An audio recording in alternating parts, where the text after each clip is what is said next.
የጥር የዝውውር መስኮት ሊጠናቀቅ የ5 ቀናት ዕድሜ ብቻ ቀርተውታል። በሚቀጥለው ሰኞ ይጠናቀቃልና ብዙ የሚጠበቁ ጉዳዮች አሉ። ከጥር የዝውውር መስኮት ጋር በተያያዘ በቀጣይ ቀናት በተለይ ክለቦች የመጨረሻ ሂደታቸውን የመጨረሻ ሙከራቸውን ያከናውናሉ። በተለይ ደግሞ ራሳቸውን ማጠናከር ባሉባቸው ቦታዎች ላይ የሚያደርጓቸው የመጨረሻ ዝውውሮች ይጠበቃሉ። አሁን በስፋት እየወጡ ያሉ የዝውውር ጉዳዮችን ዛሬ በስፋት በዝርዝር እየተመለከተን እንቆያለን። አዳዲስ ያልተሰሙ ጉዳዮችን እንነግራችኋለን። ማንቸስተር ዩናይትድን ወጣት አጥቂን ይፈልጋል ተብሏል። ከፈረንሳይ ሊግ ሊያስፈርሙ የሚችል ተጫዋች ነው። ከአርሰናል ጋር በተያዘ በጣም በትልቅ ደረጃ የዩሊያን አልቫሬዝ ጉዳይ ሲነሳ ነበርና በጥር የዝውውር መስኮት ባይሆንም በክረምቱ ቅይር ሊያደርግ ይችላል። በጥር ደግሞ ሊያተርፍበት የሚችለው ዝውውር እንዳለ እየተነገረ ይገኛል። ቼልሲ ቤት የኮል ፓልመር፣ የራሂም ስተርሊንግ፣ የሞይሰስ ካይሴዶ፣ የሮሚዮ ላቪያ ጉዳይ በስፋት እየተነሱ ይገኛሉ። ከማንቸስተር ዩናይትድ ከቼልሲ ዜናዎች ወጣ ብለን እንዲሁ ማንቸስተር ዩናይትድ ቤት በእርግጥ የአንድሬ ኦናና ጉዳይም ይነሳል። ሌሎች በስፋት የምንነሳቸው ጉዳዮች አሉ። ማርክ ካሳይዶን በተመለከተ ከባርሰሎና ወደ ማንቸስተር ዩናይትድ አንዚ ፍሊክ የሰጡት አስተያየት አለ። የኤልያት አንደርሰንም ጉዳይ ብዙ እየተባለበት ይገኛል። ሌሎች አጫጭር ጉዳዮች ይዘናል። የአውሮፓ ቻምፒየንስ ሊግ ዛሬ ተጠባቂ ጨዋታዎች በአውሮፓ ትልቅ ከተማዎች በኩል ሰዓት ምሽት 5 ሰዓት ላይ ጨዋታዎቹ ይደረጋሉ። ጨዋታዎቹን በተመለከተ አንዳንድ ነጥቦችን እናነሳለን። የተወደዳችሁ እንደምን አላችሁ? ጤና ይስጥልን። ክብራትና ክብራን አብራችሁን ስላላችሁ ከልብ እናመሰግናለን። በቀጥታ ወደ ጉዳዮቻችን ከማለፋችን በፊት ይህን ቪዲዮ ላይክ አድርጋችሁ እንድትጀምሩ ላስታውሳችሁና የቤስት ስፖርት ቻናልንም ሰብስክራይብ እንድታደርጉ አስቀድሜ ላስታውሳችሁ። በቀጥታ ወደ ጉዳዮቻችን የምናልፈው የአውሮፓ ቻምፒየንስ ሊግ ዛሬ ጀምራል። ትናንትና በእርግጥ የእናንተ በርከት ያሉ መልእክቶች መጥተውልናል። ከመጡልን መልእክቶች ጋር በተያዘ የምናነሳቸው የምንነግራችሁ ጉዳዮች ይኖራሉ። ለእናንተ ጥያቄዎች አስተያየቶችም ምላሾችን እንሰጣለን። ከዛ ውጭ ግን በተለይ ደግሞ በዛሬው ዕለት የአውሮፓ ቻምፒየንስ ሊግ ላይ የእናንተ ግምቶችን ላኩልን። እስቲ ከጨዋታዎች ጋር በተያዘ አርሰናል ካራይት አለማየቲን የካዛኪስታኑን ቡድን ምሽት 5 ሰዓት ላይ በኤምሬትስ ይገጥማል። 9-8 ቅያሬዎችን አድርጎ ወደ ሜዳ ይገባል ተብሎ ይጠበቃል። በዚህ ጨዋታ ላይ ምናልባት በቅርብ ጨዋታዎች ላይ እድል ያላገኙት ለምሳሌ የማንቸስተር ዩናይትድ ጨዋታ ላይ ከጨዋታው ስብስብ ውጪ የነበረው የክርስቲያን ኖርጋርድ እንዲሁም ደግሞ ከኤቨርስ በዚህ ጨዋታ ላይ እንመለከታቸዋለን ተብሎ ይጠበቃል። ሉዊስ ስኬሊ፣ ቤን ዋይት የመጀመሪያ ተሰላፊነት እድል ያገኛሉ። ከፊት መስመር ላይም ቪክተር ዮኬሬሽ ምናልባት ወደ መጀመሪያ አሰላለፍ ሊመለስ የሚችልበት እድል አለ። ኖኒ ማዱዌኬ፣ ጋብሪኤል ማርሴሊንም በዚህ የመጀመሪያው ሳምንታት ላይ እንደተመለከተ የመጨረሻ ጨዋታዎች ላይ በቻምፒየንስ ሊግ የሊግ ፌዝ የ8ኛ መርሃ ግብራቸውን አርሰናሎች ሲያከናውኑ የሚጠበቁ ተጫዋቾች ናቸው። ብዙ ቅያሬዎችን እንመለከታለን። ዴክላን ራይስ፣ ማርቲን ዙቢሜንዲ ወደ ተጠባባቂ ወንበር ይወርዱና እነ ሚኬል ሜሬኖን ልንመለከታቸው እንችላለን። ለሁሉም የሚጠበቅ ጨዋታ ነው። ሞናኮ በሜዳው ዩቬንቱስን ያስተናግዳል። አሁንም ፖል ፖግባ ለጨዋታው አልደረሰምና ከሞናኮ ጋር በተያያዘ ተጫዋቹን የመልቀቅና ከተጫዋቹ ጋር ውሉን የማፍረስ ፍላጎት እንዳለው እየተነገረ ይገኛል። አትሌቲኮ ማድሪድ ቦዶ ግሊምትን ይገጥማል። ቦዶ ግሊምት በሚያስገርም ሁኔታ ማንቸስተር ሲቲን አሸንፎ አስገርሞን ነበረ። ባርሰሎና ከኤፍሲ ኮፐንሃገን በሜዳው በካምፕ ኑ በስፖቲፋይና ካምፕ ኑ የሚደረግ ጨዋታ ነው። ቤኔፊካ ከሪያል ማድሪድ ጆዜ ሞሪኒዮ የሰጡት አስተያየት አለ። ራውል አልቢዮል ጆዜን ለመሆን አልሞክርም። ጆዜ ራሱ ጆዜ ነው። በተለይ ደግሞ የቅርብ ጊዜ የሪያል ማድሪድ ስኬት የተገነባው በጆዜ ሞሪኒዮ የሚል አስተያየቱን ሲሰጥ ነበረ። ጆዜም በጣም አስቂኝ አስተያየት ሰጥተዋል። በተለይ ከአዲሱ አሰልጣኝ ራውል አልቢዮል ጋር በተያዘ እንዲሳካለት በሪያል ማድሪድ ፈልጋለው፣ ነገር ግን ዛሬ በሚደረገው ጨዋታ ላይ ብቻ ደካማውን የሪያል ማድሪድ መመልከት ነው የምፈልገው እንጂ ከዛ ውጪ ሪያል ማድሪድ ራውል አልቢዮልም እንዲሳካለት እፈልጋለሁ ብሏል። ጆዜ ለማለፍ ወሳኝ ጨዋታ ያከናውናሉ ከሪያል ማድሪድ ጋር። በጣም ጠባብ እድል አላቸው፣ እናነሷለን። ከቤኔፊካና ከሪያል ማድሪድ ጨዋታ ውጪ ቦሩሲያ ዶርትመንድ ከኢንተር ሚላን የሚያደርጉትም ጨዋታ ሌላኛው ተጠባቂ መርሃ ግብር ነው። ክለብ ብሩገ ከማርሴይ፣ ኢንትራክት ፍራንክፈርት ከቶትናም በዚህ ጨዋታ ላይ በተለይ የኢንትራክት ፍራንክፈርት በኩል ወደ ጀርመን የሚያቀኑት የቶትናም ተጫዋቾችና ወደዚያ ሲያቀኑ ራንዳል ኮሎሙዋኒ እንዲሁም ደግሞ ኦዶበርግ የመኪና አደጋ አጋጥሟቸው ነበር። ነገር ግን ለጨዋታው ዝግጁ ናቸው። ወደዛም ወደ ስፍራውም ማቅናታቸው ተሰምቷል። ሊቨርፑል ከከረባግ ጋር፣ ማንቸስተር ሲቲ ከጋላታሳራይ ይጫወታሉ። ማንቸስተር ሲቲን ስንመለከት ሊሮይ ዘነ፣ ኤካይ ጉንዶጋን ጋላታሳራይ ላይ አሉ፣ ቪክተር ኦስማንም ጭምር በጋላታሳራይ። በተቃራኒ ማንቸስተር ሲቲን ይገጥመን ናፖሊ ከቸልሲ የሚያደርጉትም ጨዋታ ሌላኛው ተጠባቂ ጨዋታ ነው። በዚህ ጨዋታ ላይ በቸልሲ በኩል የሚነሱ ነጥቦች አሉ። ሞይሰስ ካይሴዶን በተመለከተ በዝውውር ጉዳዮችም የሚነሱ ጉዳዮች አሉ። አሰልጣኝ ሊያም ሮዜነር የሰጡት አስተያየት አለ። የሞይሰስ ካይሴዶን ሀሳብ ብቻ ላንሳና ሌሎቹን ጉዳዮች እመለስባቸዋለሁ። በያዝነው የውድድር ዘመን 12 ካርዶችን ተመልክቷል። በ31 ጨዋታዎች 5 ጨዋታዎች በቅጣት አልፈውታል። በጣም የሚያስገርም አይነት ቁጥሮች በመጥፎ ተመዘገቡ ናቸውና እነዚህ አጨዋወቴን በደንብ የሚገልጹ አይደሉም። በጣም ዲሲፕሊን የሌለኝ ተጫዋች ወይም ደግሞ የሚጫወትበትን መንገድ ለእኔ ለቼልሲ ምን መስጠት እንዳለብኝ የሚያሳይ ነውና በሚጫወትበት መንገድ ለቡድኔም አስተዋጽኦ ማበርከት እቀጥላለሁ ብሏል። ከአሰልጣኙ ጋር ጋዜጣዊ መግለጫ ላይ የተቀመጠው ተጫዋች እሱ ነበር። አንቶኒዮ ኮንቴ የቀድሞ ቡድኑን ይገጥማል። ከቸልሲ ጋር በተያዘ ኮልድ ፓልመር ወደ ስፍራው ተጉዟል። በስፍራው ከተጓዙ የቸልሲ ስኳድ አባላት መካከል አንዱ ነው። ሊያም ሮዜነር ይህንን አረጋግጧል። ፒኤስቪ አይንድሆቨን ከባየር ሙኒክ የሚያደርጉ ጨዋታ ሌላኛው መርሃ ግብር ነው። ፓሪስ ሳን ዠርመን ከኒውካስል ዩናይትድ በጣም ተጠባቂ ጨዋታ ነው። ዩኒየን ሴንት ጊሎስ ከአታላንታ ጋር የሚያደርጉትም ጨዋታ ይጠበቃል። አርሰናል በ1 ነጥቦች ይመራል። ባየር ሙኒክ 18 አለው። አርሰናልና ባየር ሙኒክ የመጀመሪያውን ደረጃ ይዘው የማጠናቀቅ ሰፊ እድል አላቸው። ባየርን ከፒኤስቪ አይንድሆቨን ጋር ይጫወታል። ከዛ በተጨማሪ ሊቨርፑል 4ኛ ደረጃ ላይ ይገኛል። ቶፕ 8ን ይዞ ለማጠናቀቅ በጣም ሰፊ እድል አለው። ቸልሲም 13 ነጥቦችን ይዞ 8ኛ ነው። ማሸነፍ ከቻለ በቀጥታ ወደ ቶፕ 8ን ይዞ ማጠናቀቁን ያረጋግጣል። ኒውካስል ዩናይትድ 13 አለው። ፓሪስ ሳን ዠርመን 13 አለው። ቶትናም 14 ነጥቦችን ይዟል። ማንቸስተር ሲቲ የመጀመሪያ 8 ቡድኖች ውስጥ ለማጠናቀቅ በተለይ ባለፈው ዓመት በሪያል ማድሪድ ከውድድሩ የወጣበት መንገድ ቶፕ 8 ላይ ማጠናቀቅ ባለመቻሉ እንደነበረ ይታወቃል። ማንቸስተር ሲቲ 13 ነጥቦች አሉት እንደነ ፓሪስ ሳን ዠርመን፣ እንደነ ኒውካስል፣ እንደነ ቸልሲ። ነገር ግን ቶፕ 8 ላይ ለማጠናቀቅ የግድ ማሸነፍ ይጠበቅበታል። ከዚህ ጨዋታ ጋር በተያዘ በማንቸስተር ሲቲ በኩል ሃርሊንግ ብራውት ሃላንድ በተመለከተ ፔፕ ጋርዲዮላ የሰጠው አስተያየት አለ። ጋላታሳራይን በሚገጥምበት ጨዋታ ላይ ሃርሊንግ ብራውት ሃላንድን መጠራጠር የለባችሁ። ባለፉት ጨዋታዎች ላይ ግብ እያስቆጠረ አይደለም። ለዛ ነው የጋዜጠኞች ጥያቄ የተነሳለት። ዝቅተኛ ግምት ለስትራይከሮች አትስጡ። ግብ የሚያስቆጥሩ ተጫዋቾች እንግዲህ እናንተን ሁል ጊዜ ዝም ማስባል ይችላሉ። ግብ አስቆጥረው እንደዛ ባይሆን ጥሩ ነው የሚል አስተያየቱን ሰጥቷል። ህይወቱን በሙሉ ግብ እያስቆጠረ እንደሚቀጥል እተማመንበታለሁ፣ በእርግጠኝነት ያንን ያደርጓል የሚል አስተያየቱን ሰጥቷል። አሰልጣኝ ፔፕ ጋርዲዮላ ማንቸስተር ሲቲ ማሸነፍ መቻል አለበት የግድ ከዚሁ ጨዋታውን ለማሸነፍ ወደ ቶፕ 8 የመጀመሪያ 8 ቡድኖች ውስጥ ለማጠናቀቅ በሚደረገው ፉክክር ኢንተር ሚላን 12 ነጥቦች ያሉት፣ ዩቬንቱስ፣ ሪያል ማድሪድን ቀደም አንስቼላችኋለሁ። ሌሎችም ቡድኖች እነ ጋላታሳራይ፣ በተለይ ቅድም የቤኔፊካን የናፖሊን ጉዳይ ሳነሳ ነበር። ቼልሲ ከናፖሊ ጋር ነው የሚጫወተው። ናፖሊ ማሸነፍ ከቻለ ነው ወደ ቶፕ 8 መግባት የሚችለውና በጣም አጣብቂኝ ውስጥ ያለ ይመስላል። 8 ነጥቦችን ይዟል። ስለዚህ 11 ነጥቦች ላይ ቢያንስ መድረስ ይኖርበታልና የቶፕ 8 ላይ ለማጠናቀቅ አይደለም የመጨረሻ ቡድኖች ውስጥ ለመካተት የሚጠበቅ አይነት ነው ለናፖሊ። ስለዚህ ይጠበቃል። ቤኔፊካንም ብንመለከት 6 ነጥቦች ነው ያሉት። አሸንፎ የሌሎችን መሸነፍም ጭምር የሚጠብቅበት አይነት ነው። የጆዜ ቡድን ሪያል ማድሪድን ነው ማሸነፍ ደግሞ ያለበትና በጣም አጣብቂኝ ውስጥ ያለ ይመስላል። ለሁሉም ምሽት 5 ሰዓት ላይ ሁሉም ጨዋታዎች በኩል ሰዓት ይደረጋሉ። ግምቶቻችሁን ላኩልን። አርሰናል ከካራት አልማይቲ፣ ማንቸስተር ሲቲ የሚያደርገውም ጨዋታ ከጋላታሳራይ፣ ሊቨርፑል ከከረባግ ጋር የሚያደርገው ጨዋታ ይጠበቃል።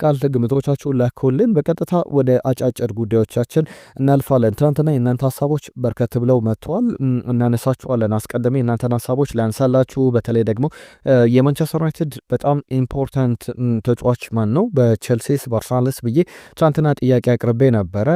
የሻው የተባለ አድማጫችን ካሪክ አሁን ላይ በጣም ኢምፖርታንት የማንቸስተር ዩናይትድ ሰው ዘሞስት ኢንፍሉዌንሻል ዘሞስት ኢምፖርታንት ፐርሰን ማን ነው በሚል አትሌቲክ አንድ ያወጣው አርቲክል ነበር። በዚህ ጽሁፍ ላይ ተመልክቼዋለሁ። ትናንትና ያነሷቸው ጉዳዮች ነበሩ። መላኩ ከኖርዌይ በዚህ ሰዓት እንግዲህ አርሰናል ወሳኙ ሰው የሚለው ሚኬል አርቴታ ነው። ምክንያቱም ይህንን ምርጥ ቡድን እየገነባ ነውና የአርሰናል ደጋፊዎች እንደሚስማሙ እምነቴ ነው ብሎናል። ኖርዌይ መላኩ ከኖርዌይ የጻፍልን መልእክት ነው። ከማንቸስተር ዩናይትድ ጋር በተያዘ ስጦታው ብሩኖ ቢወጣ ማንቸስተር ዩናይትድ ምን ይውጣው ይሆን የሚል ጥያቄ አንስቶልናል። ማይክል ካሪክ በዚህ የሚቀጥል ከሆነ ምንም ችግር የለበትም ዋናውን ቡድን ቢረከብ ብዬ አስባለሁ ብሎናል ታሪኩ ፈቃዱ የተባለ አድማጫችን። ሌሎችም በጣም ሀሳቦች መተውልና እንዳልካቸው ለእኔ የዩናይትድ ምርጡ ብሩኖ ፈርናንዴዝ ነው ብሎናል። ከልብ እናመሰግናለን። ሌሎችም ሀሳቦች አሉ፣ ወደ በኋላ ላይ እመለስባችኋለሁ። ዝውውሮችን እናስቀድም። በጣም በትልቅ ደረጃ በባለፉት ቀናት እየተነሳ ያለ ጉዳይ። አሁን ዝውውሮችን ስናነሳ አንዳንድ ደጋፊዎች ኦፌንድ እየሆናችሁ ትገኛላችሁ። ለምሳሌ ትናንትና የማንቸስተር ዩናይትድን ዝውውር ሳነሳ ነበረ። ብዙ ዜናዎች የወጡ ትናንትና የማንቸስተር ዩናይትድ ጉዳዮች ነበሩ። የአርሰናል ዜናዎች ሲወጡ፣ የቼልሲ፣ የሊቨርፑል፣ የማንቸስተር ዩናይትድ ዜናዎች ሲወጡ እነሱን እየተከተልን ነው። ዜናዎችን እየፈጠርን ስለማናወራ በወጡት ዜናዎች ልክ ነው ከቨር የምንሰጠውና ያንን ከግንዛቤ እንድታስገቡ አስቀድሜ ላስታውሳችሁና ከአርሰናል ጋር በተያዘ አንድ ሁለት ጉዳዮች ይነሳሉ። በተለይ በትልቅ ደረጃ ትናንትና ለንደን ኤቨኒንግ ስታንዳርድ ይዞት የወጣው ዘገባ 86 ሚሊዮን ፓውንድ 87 ሚሊዮን ፓውንድ ድረስ የሚገመተው ወይም ደግሞ ወደ ዩሮ ሲመነዘር 100 ሚሊዮን ዩሮ ያወጣል የሚባለው የዩሊያን አልቫሬዝ ጉዳይን በተመለከተ የለንደን ኤቨኒንግ ስታንዳርድ ጋዜጠኛው ማት ቪየሪ ይዞት የወጣው አስደናቂ መረጃ አለ። አርሰናል በክረምቱ ከአንድ የውድድር ዘመን በላይ ላይቆይ የሚችል ተጫዋች ይኖረዋል። እሱም ቪክተር ዮኬሬሽ ነው። ቪክተር ዮኬሬሽን ወደ አትሌቲኮ ደ ማድሪድ በመልቀቅ አትሌቲኮ ደ ማድሪድ ያለውን ዩሊያን አልቫሬዝን ወደ አርሰናል ለማምጣት ይፈልጋል። ትናንትና እነ ጋሪ ሊንከንም ሲያነሱት ነበረ። በአትሌቲኮ ማድሪድ ደስተኛ አይደለም ይታወቃል። ያ ወደ ፕሪሚየር ሊጉ መመለስ የሚፈልግ ከሆነ ደግሞ ትክክለኛ መዳረሻ ሊሆን የሚችለው አርሰናል የሚሉ ዘገባዎች በጭምጭምታ ደረጃ በማህበራዊ ትስስር ገጾችም በአንዳንድ ብዙሃን መገናኛዎችም ስንመለከት ሰነባብተናል። አሁን ደግሞ አርሰናል ቀጥታ ገንዘብ ከመክፈል ይልቅ አትሌቲኮ ማድሪድ እንደዚህ አይነት እንደ ቪክተር ዮኬሬሽ አይነት በጣም ትልቅ አጥቂ ይፈልጋል ነው። በክረምቱም ከአርሰናል ጋር ሲፎካከርበት የነበረ አጥቂ እንደነበረ ይታወሳል። 64 ሚሊዮን ፓውንድ ያወጣበትን አጥቂ በመልቀቅ አርሰናል 30 እስከ 35 ሚሊዮን ፓውንድ በመጨመር ዩሊያን አልቫሬዝን ለመምጣት ፍላጎት አለው። የ7 ዓመቱ አጥቂ ቪክተር ዮኬሬሽ ከአንድ ዓመት በላይ በዚህኛው ቡድን ላይቆይ ይችላል የሚሉ ዘገባዎችን ተመልክተናል። ሌላኛው ብሩክ ኖርተን ከርፊ ጉዳይ ነው። የብሩክ ኖርተን ከርፊ ጉዳይ የዤኗ ተጫዋች ነው። የአርሰናል አካዳሚ ውጤት ነው። በእንግሊዝ ታዳጊ ቡድኖች ውስጥ በብሔራዊ ቡድን ደረጃ እንግሊዝ ሻምፒዮን ሲሆን የአውሮፓ ተጫዋቹ ግልጋሎት ሰጥቷል። አርሰናል ተጫዋቹ ሲሸጠው ለዤኗ 35 በመቶ ሴሎን ክሎዝ ተጫዋቹ ሲሸጥ 35 በመቶ የአርሰናል ድርሻ ነው። አሁን ኤቨርተን ተጫዋቹን ለመግዛት እየተደራደረ በጣም በሌሎችም ክለቦች የጣሊያን እነ ዩቬንቱስ እነ ሮማ ተጫዋቹን ከዤኗ በዚህ የጥር የዝውውር መስኮት ለማስፈረም ፍላጎት አላቸው። ምናልባት እንደ ተጫዋቹ ሽያጭ አርሰናል በተጫዋቹ በሚያመጣው ገንዘብ ላይ በቀጣይ ለሚያውለው ለነ ዩሊያን አልቫሬዝ ለሌሎችም ተጫዋቾች ዝውውሮች በደንብ ያግዘዋል የሚሉ ዘገባዎችን እየተመለከተን እንገኛለን። በቀጣይም የሚጠበቅ ጉዳይ ነው። ከቸልሲ ጋር በተያያዘ የሚነሱ ጉዳዮችን ለንሳ። አንደኛው በትልቅ ደረጃ እየተነሳ ያለው ጉዳይ በዚህ በአስቶን ቪላ ሲፈለግ የነበረው በዩቬንቱስም ሲፈለግ የነበረው ነው። ቼልሲም ከዝውውሩ በመጨረሻ ሰዓት ላይ ከሉዊዝ ዝውውር መውጣቱ ይታወቃል። ይህ ተጫዋች በተለይ በአማካኝ ስፍራ ላይ የቀድሞ አስቶን ቪላ ተጫዋች ቼልሲን ይቀላቀላል ተብሎ ሲጠበቅ ነበረና እነዚህ ጉዳዮችን በተመለከተ እየወጡ ያሉ ዘገባዎች አሉና በተለይ ደግሞ ከተጫዋቹ ጋር በተያዘ ሉዊዝ ከዩቬንቱስ ወደ ኖቲንጋም ፎረስት መጥቶ በኖቲንጋም ፎረስት ብዙ አልተሳካለትም። አሁን አስቶን ቪላን ዳግም ተቀላቅሏል። አስቶን ቪላ በቋሚነት የማስፈረም መብት አለውና ቼልሲ ከዝውውሩ ለምን ወጣ የመጨረሻ ሂደቶችም ሲጠበቁ እንደነበረ ይታወቃል። ሉዊዝን ለማስፈረም ሮሚዮ ላቪያ ወደ ልምምድ ተመልሷል። በቼልሲ በኩል በመልካም ዜና የሚነሳ ነው። ዳሪዮ ኤሴጆም እንዲሁ ከሊዝበን በክረምቱ የፈረመው ተጫዋች በቀጣይ 2-3 ሳምንት ውስጥ የዋናው ቡድን ተጫዋች ሆኖ በሙሉ ጤንነት ግልጋሎቱን ይጀምራል። ትናንትና ሞይሰስ ካይሴዶም ስለ ሮሚዮ ላቪያ ሲያነሳ ነበረ። በተለይ ደግሞ ሮሚዮ ላቪያ መመለሱን በጣም ነው የሚፈልገው። እኔ በጣም ያገዘኛል፣ በጣም ሱፐር ስታር የሚባል ድንቅ ተጫዋች ነው ብሏል። ያ የሚጠረጠር አይደለም። በመጣበት ሰዓት ሁሉ የቼልሲ ቋሚ ተሰላፊ ነው። ነገር ግን እንደዚህ አይነት ብቃቶችን እንዳያሳይ እያገደው ያለው ጉዳት ነውና በጣም የሚያሳዝን አይነት ተጫዋች ነው። በጉዳት የሚፈተን ከ3 ከ4 ሳምንታት በላይ እየተጫወተ የማይገኝ ለ2 ወራት ይጠፋና ከዛ በኋላ ጥቂት ሳምንታትን ተጫውተው ድጋሚ የወራት ጉዳትን ያጋጥመዋልና ለቼልሲ ፈተና ነው ብሎ መናገር ይቻላል። የሮሚዮ ላቪያ ጉዳይ ምናልባት በዚህ በዚህ የውድድር ዘመን ላይ ከዚህ በኋላ ተመሳሳይ ጉዳት የሚያጋጥመው ከሆነ ቸልሲ አማራጮችን ሊፈልግ ይችላል ተብሎ ይጠበቃል። በእርግጥ እነ ኤንዞ፣ አንድሬ ሳንቶስ፣ ሞይሰስ ካይሴዶ አይነት ተጫዋቾች እንዳሉት ይታወቃል። እነዚህ ጉዳዮች ይነሳሉ። ከቸልሲ ጋር በተያዘ ስካይ ስፖርት የኮል ፓልመርን ጉዳይ በተመለከተ ያነሳው ጉዳይ አለ። ማንቸስተር ዩናይትድ ይፈልገዋል ኮል ፓልመርን የሚሉ ጉዳዮች አሉ። ለምሳሌ ትናንትና የመጡልን መልእክቶች አሉ፣ ወደ በኋላ ላይ ማነሳላችኋለሁ። የፓልመር ዜና ሐሰተኛ ነው ያሉ አድማጮች አሉ። ነገር ግን እንደዛ ዘገቦቹ ለምሳሌ ስካይ ስፖርት ላይ ቸልሲ ተጫዋቹን ማቆየት ይፈልጋል፣ ማንቸስተር ዩናይትድን ፍላጎት አለው የሚል ዘገባን ይዞ ወጥቷል። ነገር ግን ቸልሲ ተጫዋቹን ሊሸጠው የሚችለው ብቸኛ አማራጭ ወይም የሳውዲ ትልልቅ ክለቦች የሚከፍሉት ትልቅ ገንዘብ ወይም ደግሞ ባርሰሎና ለኔይማር ጁኒየር ያገኘው ገንዘብ ያክል ካልሆነ ቸልሲ ተጫዋቹን የመሸጥ ምንም አይነት ፍላጎት የለውም የሚሉ ዘገባዎችም በብዙሃን መገናኛዎች በኩል በስካይ ስፖርትም ጭምር ሲዘገብ ተመልክተናልና ሞይሰስ ካይሴዶም ሌሎችም በቸልሲ የሚፈለጉ ተጫዋቾች ከክለቡ ቶሎ ይለቃሉ ተብሎ የሚጠበቅበት ጊዜ ላይ ነን ማለት በጣም ከባድ ነው። ትናንትና ሊያም ሮዜነርም ያንን ጉዳይ አንስተውታል። ፓልመር ደስተኛ ነው በቸልሲ የማይነካ አንተቸብል ነው ለኛ የሚል ነገር የሚወጡ ስቶሪዎች ፍጹም ውሸት ናቸው ብለው አስተባብሏል።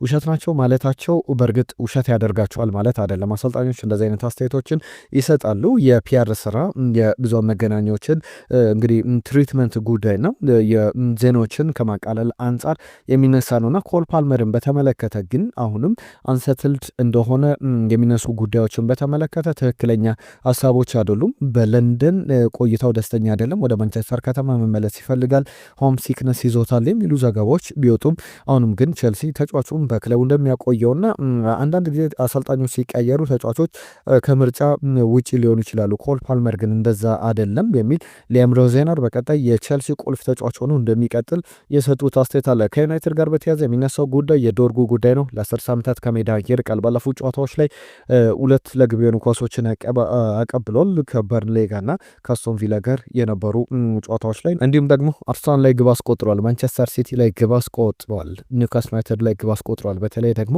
የአርሰናል የማንቸስተር ሲቲም የኒውካስልም ግቦች በጣም አስፈላጊ ግቦች ነበሩ።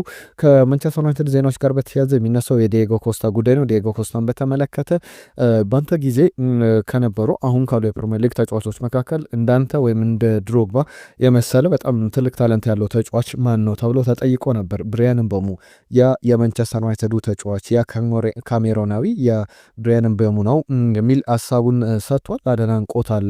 ስለ አጥቂዎች ሲነሳ እሱ በመጀመሪያ ልቡ ላይ እንደሚመጣለት ተናግሯል። ከማንቸስተር ዩናይትድ ጋር በተያዘ ሊያም ዴላፕን ከቸልሲ ማስፈረም ይፈልጋል ተብሎ 9 ቁጥር ቦታ ላይ በተለይ ወደ ቸልሲ የተዘዋወረው እንደሚታወቀው ማንቸስተር ዩናይትድም ተስማምቶ ነበር ክረምት ላይ ተጫዋቹን ለማስፈረም ቸልሲም ተስማምቶ ነበር። ከዛ በኋላ የመጨረሻ ሂደቶች የማንቸስተር ዩናይትድ የአውሮፓ ቻምፒየንስ ሊግ ተሳትፎን ብቻ የሚጠብቅ ተጫዋች ነበር። ነገር ግን የአውሮፓ ቻምፒየንስ ሊግ ላይ ቸልሲ ተሳተፈ። ማንቸስተር ዩናይትድ ደግሞ በቶትናም በመጨረሻው ጨዋታ ላይ መሸነፉን ተመልክተናልና በዛም ምክንያት ሊያም ዴላፕ ወደ ቸልሲ ዝውውር ማድረጉ ይታወቃል። በቸልሲ ደግሞ የ9 ቁጥር ከርስ አለና ያ ከርስ እያጠቃው ነው፣ የእርግማን እያጠቃው ነው እየተባለ ይገኛል። ያንንም በተመለከተ ተጫዋቹ ወደ ማንቸስተር ዩናይትድ የሚሄድበት እድል ሊኖር ይችላል። በክረምቱ ማንቸስተር ዩናይትድ ፍላጎት አለ የሚሉ ሪፖርቶች እየወጡ ይገኛሉ። ከዩናይትድ ጋር በተያያዘ በቅርብ ጊዜያት ላይ እየተነሱ ካሉ ጉዳዮች መካከል ቅድም ያላነሳሁት ከቸልሲ ጋር የሬንሱ ተጫዋችን በተመለከተ ነው። ጀርሚ ዣኬትን በተመለከተ ብዙ ሀሳቦች እየተሰጡ ይገኛሉ። በሬንስ ብዙ በጣም ድንቅ የሚባሉ ወጣት ተጫዋቾችን ተመልክተናል። ኦዝማን ዴምቤሌ፣ ዴዝሬ ዶዌ፣ ኤድዋርዶ ካማቪንጋ አይነት ተጫዋቾች ከሬንስ አካዳሚ እየተገኙ እንደሆኑ ይታወቃል። አሁን ደግሞ ጀርሚ ዣኬትን በተመለከተ በቸልሲ በኩል ተጫዋቹ ቸልሲ መቀላቀል የሚፈልገው ነገር ግን ቸልሲና ሬንስ ስምነት ላልደረሰውም በመጨረሻ የጥር የዝውውር መስኮት ቀናት ላይ ልንመለከተው እንችላለን። ምናልባት ግን በቸልሲ በኩል ሌላኛው የሚነሳው ጉዳይ ተጫዋቹን የሚፈልገው ለዚህ ለጥር የዝውውር መስኮት ላይሆን ይችላል። ለሚቀጥለው የውድድር ዘመን በአዲሱ የውድድር ዘመን ጀምሮ ከክለቡ ጋር እንዲቆይ ፍላጎት አለው ተብሏል። ራሂም ስተርሊንግም በቀጣይ ሳምንት ቸልሲን በቋሚነት እንደሚለቅ ይጠበቃል የሚሉ ዘገባዎችንም ተመልክተናል። ከዛ ውጭ ግን የማንቸስተር ዩናይትድ ጉዳዮች ላይ መለስ ብዬ አንዳንድ ጉዳዮችን ላንሳ።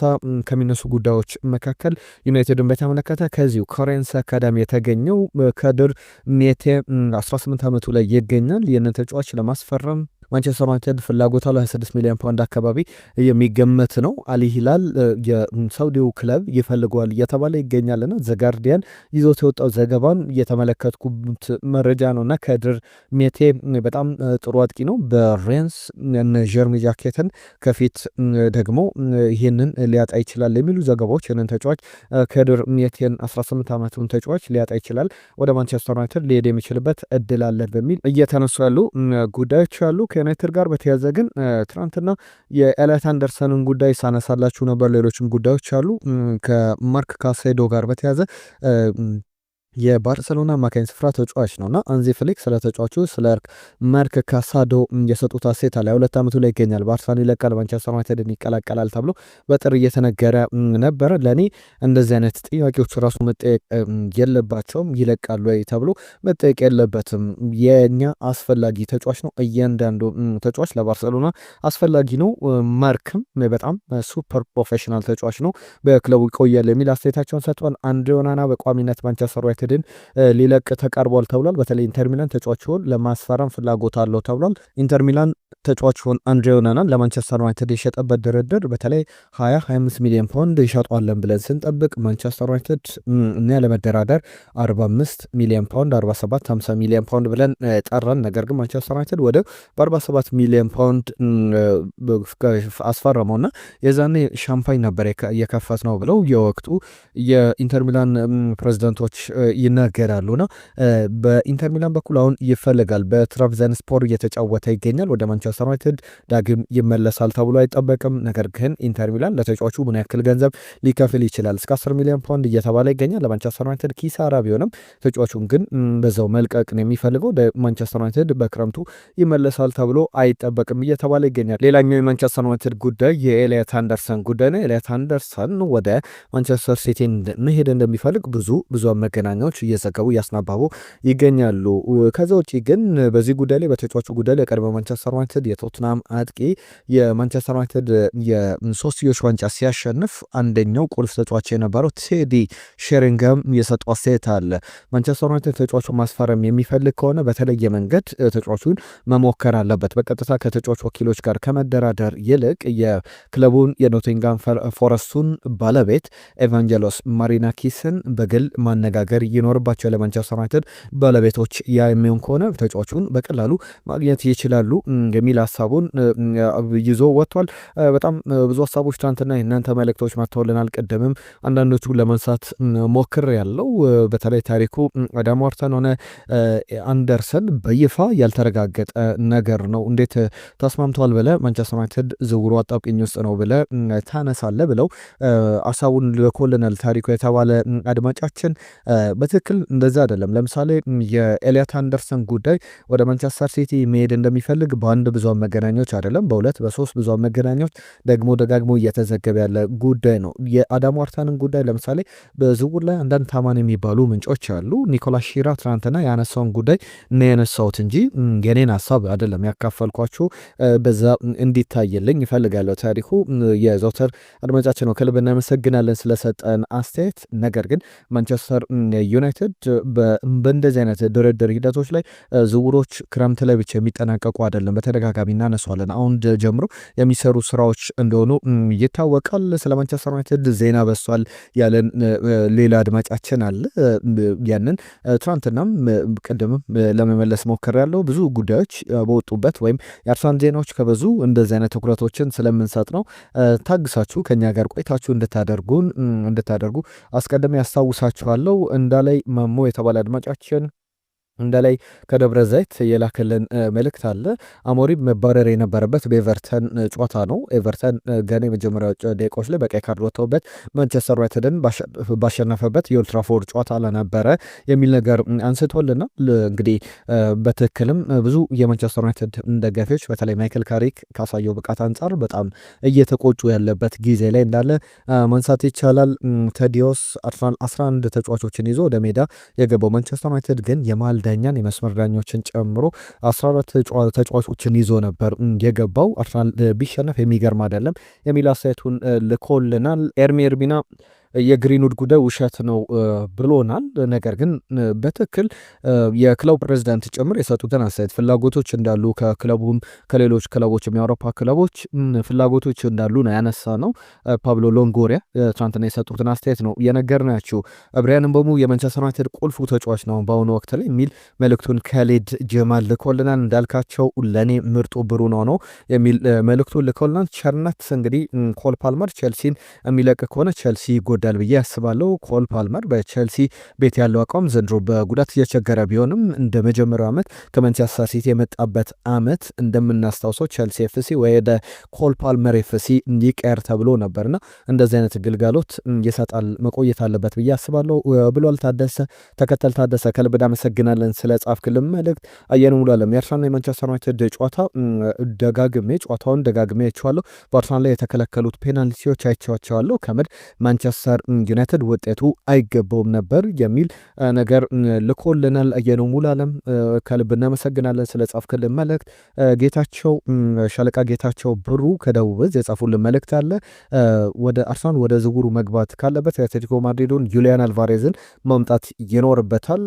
ቪክተር ዮኬሬሽ ጋብሪኤል ኢየሱስ ምንም ዋንጫ የሚበላ አይመስለኝም የሚል ሀሳባቸውን ሻለቃ ብሩ ልከውልናል። ብሩኖ የማንቸስተር ዩናይትድ ትልቁ ተጫዋች ነው፣ እሱ ከወጣ ማንቸስተር ዩናይትድ ይቸገራል ብዬ አስባለሁ ብለውናል። ሸምሱ የአርሰናል ደጋፊ ነው። ዩናይትድ በማሸነፉ ብናደድም በአርሰናል በኩል መሸነፉ ደግሞ ለቀጣይ 15 ቀሪ ጨዋታዎች በጥሩ መንገድ ይጨርሳል ብዬ እምነት አለኝ ብሎናል። ነጅብ ሰንገሮ ከናይሮቢ ያላከልን መልእክት አለ። ኮል ፓልመር የመሰለፍ ወይም አቅም የላቸውም፣ የማስፈረም ዩናይትዶች ያንን የማድረግ አቅም የላቸውም የሚል ሀሳቡን ልኮልናል። ሙልጌታ የአርሰናል ዩናይትድ ጨዋታ መካከለኛ ኪሳራ አስከትሎብኛል። ኩኛ ሶስተኛውን ጎል ባስቆጠረ ሰዓት በደስታ እየዘለልኩ እቃ ሰብር ያለው ብሎናል። ሙልጌታ ከደቡብ አፍሪካ ከልብ እናመሰግናለን። እንግዲህ የእቃውን ኪሳራ እንከፍላለን። የኢማኑኤል ወይም ደግሞ አሸናፊ ከበደ ከደቡብ አፍሪካ ለእኔ ዘሞስት ኢምፖርታንት ተጫዋቾች የሚላቸው ለዩናይትድ ብሩ ነው፣ ለማንቸስተር ሲቲ ሃርሊንግ ብራውት ሃላንድ፣ ለቼልሲ ሞይሰስ ካይሴዶ፣ ለአርሰናል ዴክላን ራይስ፣ ለሊቨርፑል ቨርጂል ቫን ዳይክ ናቸው ብሏል። ኤሪክ ቴን ሃግ የሰፈር ተጫዋቾችን በሙሉ ማስወጣት አለበት ማንቸስተር ዩናይትድ የሚል ነገር። ፓትሪክ ዶርጉ ጉዳትን በተመለከተ 10 ሳምንታት ከሜዳ እንደሚረቅ ሰምተናል፣ እሱንም አንስተናል። ሙልጌታ ከልብ እናመሰግናለን። አህመድ ከጅቡቲ አርሰናል ቢወጡ የአርሰናል የሚጎዱ ተጫዋቾች ብሎ ቲምበር ሳሊባ የሚል ስሞችን ልኮልናል። ራይስም በዚህ ላይ የሚጠቀስ ስም ነው ብሎናል። አርሰናል ዋንጫ ማንሳት አለበት አለበለዚያ ወሳኝ ተጫዋቾችን ያጣል ብዬ አስባለሁ ብሎናል። ኃይሉ ብሩኖ በጣም ኢምፖርታንት ተጫዋች አስፈላጊ ተጫዋች ነው የሚል መልእክቱ ልኮልናል። ሁላችሁንም ስለተሳትፏችሁ ስለጻፋችሁ መልእክቶች በሙሉ ከልብ እናመሰግናለን። ቤስፖርትን ሰብስክራይብ እንድታደርጉ በድጋሚ ላስታውሳችሁ። አብራችሁን ስለነበራችሁ ከልብ እናመሰግናለን። በአዳዲስ ጉዳዮች በአዳዲስ ዜናዎች እንመለሳለን። ከአውሮፓ ቻምፒዮንስ ሊግ ጨዋታዎች ወጣ ብለን ነገም አዳዲስ ጉዳዮችን ይዘን እንመጣለን። ለዛሬ ግን አብራችሁን ስለነበራችሁ ከልብ እናመሰግናለን። ጤና ይስጥልኝ።